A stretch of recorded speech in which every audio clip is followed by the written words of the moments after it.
Today is Labandera Day. Ayan, at nag-washing na nga lang ako dahil ako'y medyo tinatamad sa paglalaba. At ganyan pag ako'y nagwa-washing. At kinukusot ko pa ang mga damit para alam kong mas malinis ang aking laba.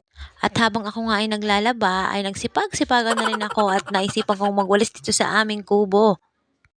At na pagkatapos kong magwalis ay wala akong makitang daspan kaya ito na lang ang ginamit ko, yung lumang pinggan. Napakalat-kalat yan sa tabi o diba nagamit ko ayos.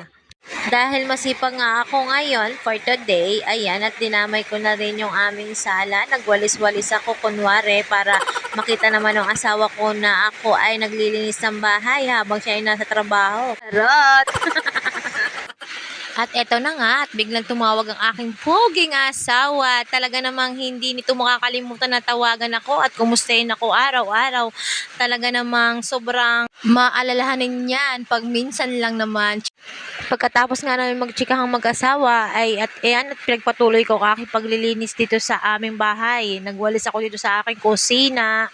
Dahil ang sipag ko ngayon for today ay dinamay ko na rin ang aming kusina. Lininisan ko na pati ang aming lutuan, ang aming mga pingganan, ang aming mga kaldero. Pinag-aayos ko na lahat yan. Pinunasan ko pati ang aming lababo. Lilinisan ko na din. Ayan, kaya na ako kasipag ngayon for today dahil may nakaharap na camera. Charot! At pagkatapos ko nga linisan ang aming kusina, isinunod ko naman itong aming kwarto sa sobrang daming kalat. Ayan, at talaga namang nakakarindi ang kalat. Yung aking anak ay napakasipag maglinis. At ayan, luminis-linis na din ang aming kwarto.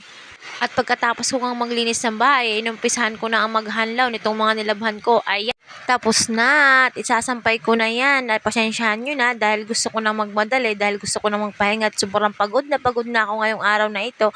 Doble na akong trabaho, ako ang cameraman, ako ang editor.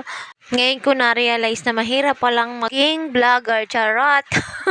Ayan, sinampay ko na, tigil po ba, pala mamar.